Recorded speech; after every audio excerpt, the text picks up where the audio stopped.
Hello and welcome to the Real Bible Rob podcast once again. And today I will talk about a touchy subject that I've put a lot of thought into. And I'd like to share this with you. There is no more painful label that a woman can hear than being called a Jezebel. And it contains all the condemning, cursing, and slut shaming that you can imagine. And the term Jezebel Spirit is a frequently used term in some churches, and it's really a racial slur most often. But Jezebel was a real person, and she was a foreigner, and she was forced into marriage with King Ahab. So uh, she has been used as a scapegoat basically for ever for 2,700 years or so, and we really should know more about her. I will compare her also to Queen Vashti, who is a less maligned figure than Jezebel, but there's parallels there about a foreign woman and how she's treated uh, in history. And I'd like to share that with you and make that comparison. Hopefully, that will help you understand a little bit better.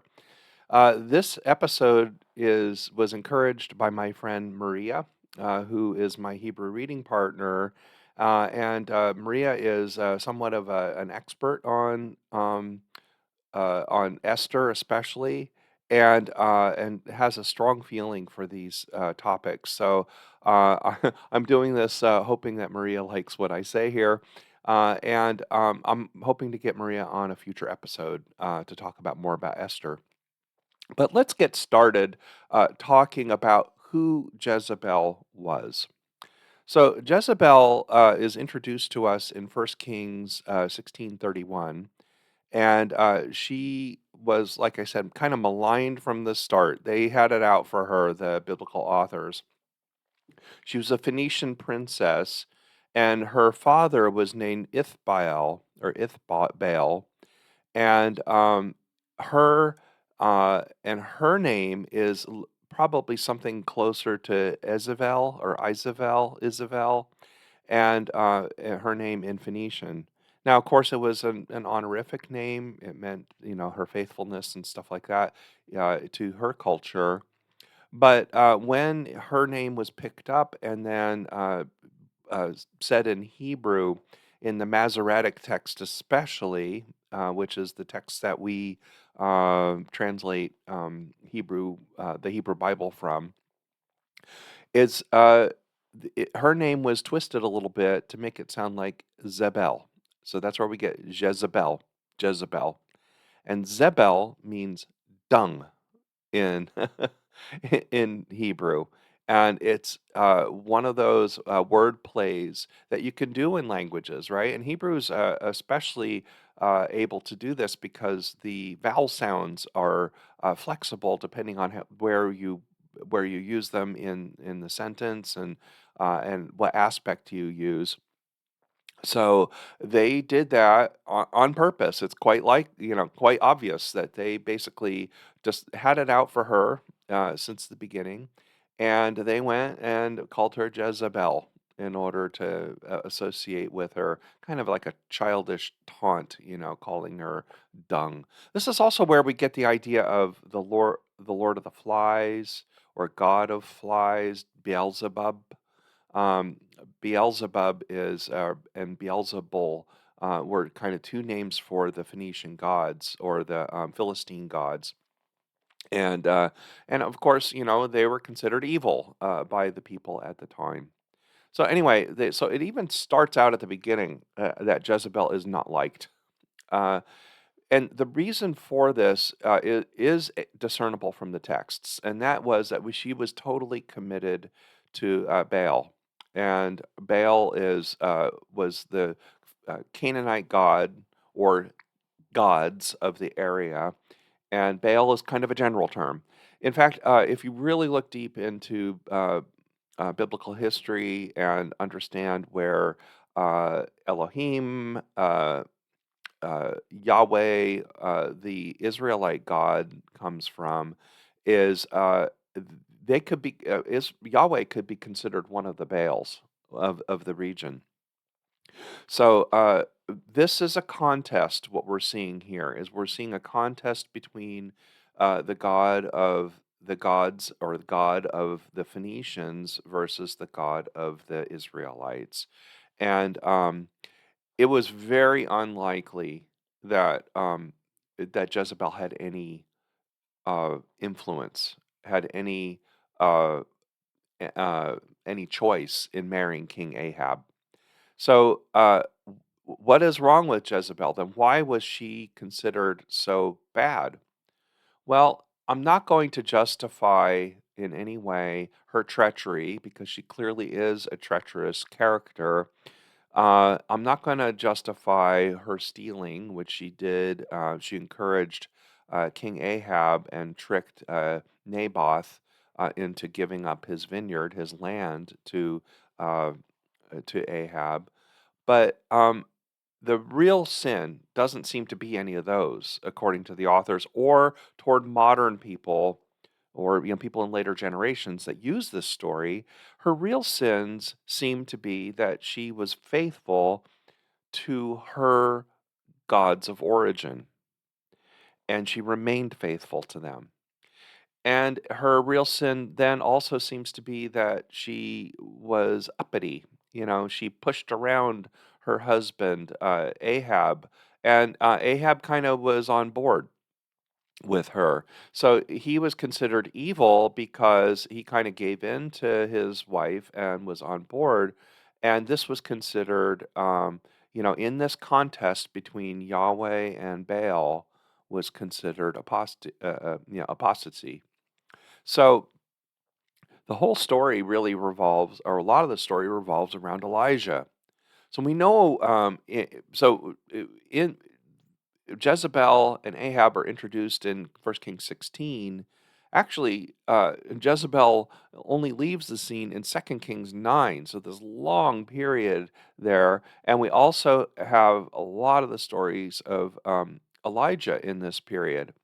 Now, of course, when you look at this contest between the Baals and Yahweh, Elijah is a central figure and a hero to the Israelites, because the one big contest we hear about are the prophets of Baal. There are 400 of them, and the prophets of Baal, taunting Elijah, who's a very interesting figure, right? He seems almost suicidal at times. He's quite depressed, but then he's also this very powerful figure. So Elijah says, "Look, let's make the um, the sacrifice, and we'll see whose God can actually light up the altar and make the sacrifice happen." This is all happening in the area of the Jezreel Valley, which is near Mount Carmel, where Haifa is today, and goes up and then down to the River Jordan. It's also where Megiddo is. If you know where Megiddo is, on the south side of the valley. It looks like that this incident took place near Mount Carmel or Megiddo, in the mountains on the south side of the valley. The north side of the valley is also familiar and important, because that's where Mount Tabor is. Some people believe the Transfiguration may have happened on Mount Tabor, which is sort of to the east side of the valley toward the Jordan Valley. And on the north side is Nazareth. This is where Jesus is from. And there, this is Galilee, the northern part right there, and it's not very far to the Sea of Galilee there. So lots of action happens there. The other thing that's very important to know, and I spoke about it in another podcast, is that the Jezreel Valley was the breadbasket. It is it's wide, it's broad, it's well watered. It's one of the most productive areas in that area, in where Israel is today.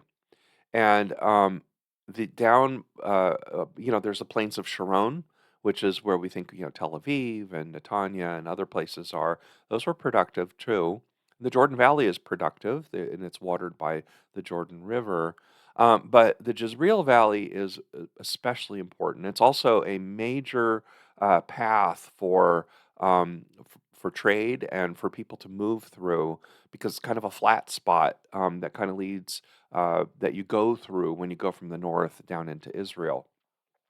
It's also the prize that the Assyrians were always trying to get, and they actually ended up conquering it about 100 years or so after King Ahab. So we're always talking about when we're talking about Israel after the kingdoms split. Judah went on its own way, and Judah is where of course, King David was, King Solomon, and Judah had supremacy under the unified Israelite kingdom because that's where Jerusalem is, and the one holy temple was there. Almost everything you read in this period, in the period of the kings, about kings being, doing what's right in the name of the Lord, or what is doing evil against the Lord, almost all of that has to do with, are they honoring Jerusalem and the one holy temple, or are they building in high places, they called it, or, in Samaria? And this is where we get the polemics against Samaria in later generations for hundreds of years, even up to today. Um, is really this contest between Judah and Israel. So naturally, Israel, which was a very productive, the Jezreel Valley, which is a breadbasket, when they were taken over by the Assyrians and their people were assimilated into the Assyrian Empire about around 722 BCE to 720 BCE, around that time, the Judeans, the Judahites at the time, were the ones that wrote the history. They were the ones that wrote these accounts that we have, and so naturally they tended to look at the Israelites, or the 10 tribes of Israel to the north, as being compromisers or giving in to the culture, if you want to go. Something even we talk about today. I was at a service a couple days ago where the pastor preached culture wars, and talking about don't give in to the culture. Well, it sounds an awful lot like what the Judahites were basically saying in these scriptures. So naturally, they say, "Oh, well, Ahab, any compromises, anything that Ahab did, and especially Jezebel, who retained her loyalty and faithfulness to her gods, are naturally bad and evil."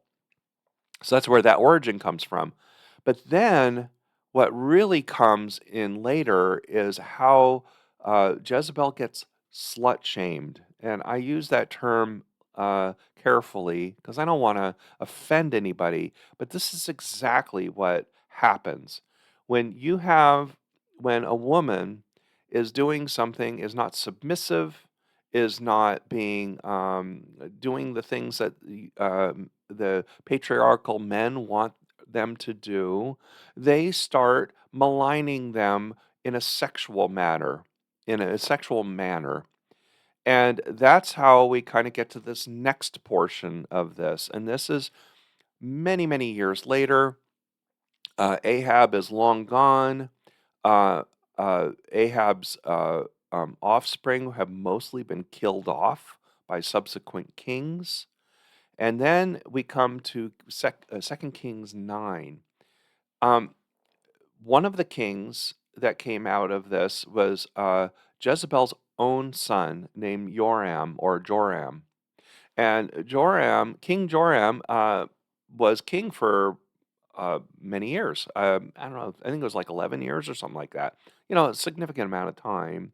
And Joram's uh, general, Jehu, um, uh, made a coup against Joram. And Jehu is considered by many in Jewish history to be a good king, but he comes in and he does basically a palace coup. He kills Joram, and he then goes after Jezebel. Jezebel was the last of that dynasty of that group of people that were still alive. So we get to 2 Kings 9, and it says right here, when Yehu comes to the Jezreel, uh, Jezebel heard of it, and she painted her eyes and adorned her head and looked out of the window. As Jehu entered the gate, she said, "It is peace, Zimri. Is it peace, Zimri, murderer of your master?" This is really interesting. Zimri was actually a couple of generations ago. So she is putting down Jehu, Jehu, calling him Zimri. Now, think about this.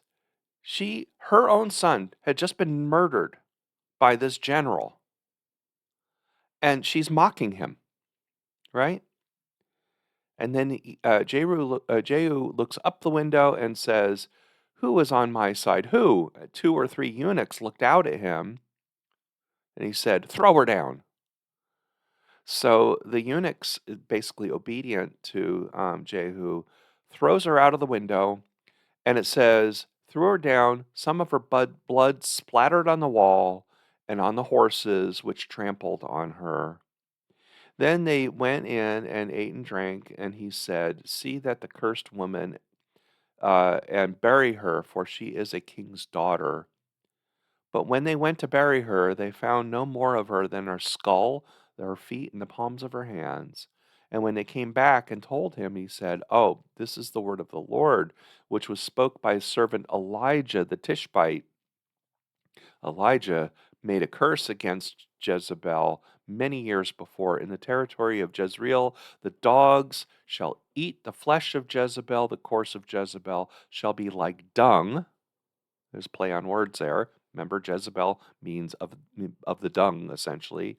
On the field of the territory of Jezreel, so no one can say, "This is Jezebel." This is an utter um, desecration of who Jezebel was.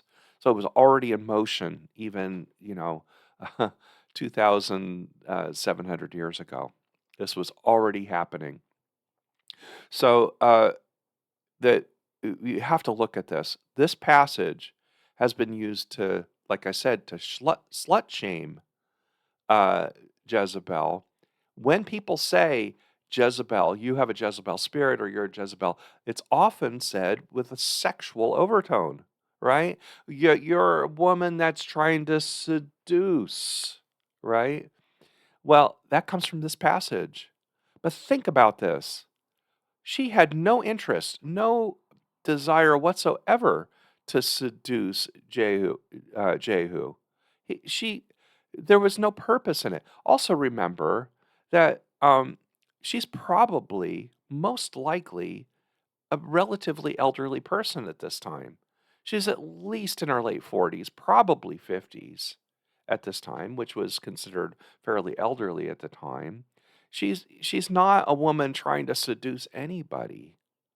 But we, even today, still say a Jezebel, and we almost always apply it to a young woman or a younger woman, saying that she is one that is applying her sexual wiles to get what she wants. And there's no indication of this in any of the earlier narrative. So this is why I use the term slut shaming. This is pure slut shaming. This is putting a sexual nature on a woman that they didn't like and that we still do today. So that's why if you ever hear the term uh, spirit of Jezebel, Jezebel spirit, or you're a Jezebel applied to a woman, recognize where it comes from. It is dishonest. It is wrong. Don't do it. Okay. And so I'd like to go then and make a comparison and try to give a little color to why Jezebel was treated the way she was in history. There's a more neutral character named Queen Vashti and Esther. Now you have to remember, Esther was probably written approximately 400 to 500 years after the kings. So it's a much later account. They're looking back. They are look probably that Hashemonian period or Maccabee period is when Esther is written, and it's looking back at the Persian time, the time of the Persian the exile, and afterwards in Persia. Uh, and they're saying that they're talking about Vashti and her husband, who was King, I always pronounce this wrong, King Ahasuerus, Ahasuerus, who is also known as Xerxes, easier to pronounce. And it's a tale. Esther is this very funny, kind of interesting, funny, over the top tale about what happened many years before them. And it explains to the Jewish people who are under great threat, especially uh, during when the they were part of the Seleucid kingdom, and they were under. I mean, if you know this story about Antiochus, the king who was trying to wipe out the Jews, and the stories of Hanukkah, for example. Well, this is where that story comes from, and that's why we have Esther. So, what do they do to Queen Vashti? Well, let's go talk about this a little bit. I think chapter 1 of Esther is the most fascinating part of the book. When we talk to Maria, she'll probably tell us a lot more about the tale and how this is going. But anyway, on in verse 10, chapter 1, it says, "On the seventh day, when the king was very merry with wine," he'd been throwing a party, and he was trying to show off to his buddies. So he all his vassals, right? Remember, he's the king of Persia, and he has all these little kingdoms under him, and he is trying to get their favor by bringing them in for a big giant party. And it's over the top about how much time and food and wine they're all drinking. So he wants to show off to these guys, and he commands his seven eunuchs, and I'm not going to try to pronounce their names here, but there's seven eunuchs in verse 10 who attended him. And he commanded them to bring Queen Vashti before the king, wearing the royal crown, in order to show the peoples and the officials her beauty, for she was fair to behold. One of the things that is apparent, and you can really see it kind of in the Hebrew, is that uh, she's wearing the royal crown, which means she's only wearing the crown. Notice it doesn't say anything about any other clothes. That's most likely because she's naked, and she is being asked to come before them to show off how beautiful she is, how beautiful her body is. She pushes back, and she says, "But Queen Vashti refused to come at the king's command conveyed by his eunuchs." Now, what a lot of traditional readings of this is, it just seems really like, wow, she is just really pushing back, and she's just not following the commands of her man. What they don't realize is that no, this was a power play, and she just didn't want to be part of it, and she didn't want to denigrate herself in front of all these drunk men. Who knows what that would have meant? Who knows that maybe she would have been a plaything in some sort of sexual game or some sort of orgy or something. It was not uncommon for that kind of activity to happen in these environments, right? She was part of a harem, essentially. So she says, look, I don't have to put up with this. No, I'm not going to do it, she says. So at the at this the king was enraged, and his anger burned within him. So she pushes back, and he's angry at him. Now the king then consulted the sages who knew the laws, for this was the king's procedure toward all who were versed in the law and custom, and he asks this big group of men, another 7 officials of Persia and Media, who had access to the king and first saw the kingdom. According to the law, they say, what is to be done to Queen Vashti because she has not performed the command of King Ahasuerus conveyed by the eunuchs? Then Menucan, one of the officials, says in the presence of the kings, Queen Vashti has done wrong not only to the king, but also to all the officials and all the peoples who are in all of the provinces. For this deed, the queen will be made known to all women, causing them to look at contempt with their husbands. Huh. They're making an example of her, and they're pushing and they're saying, "Hey, you know what?" They're acting out of fear. They're saying that Vashti's going to be a bad example, and all these women, we don't want uppity women.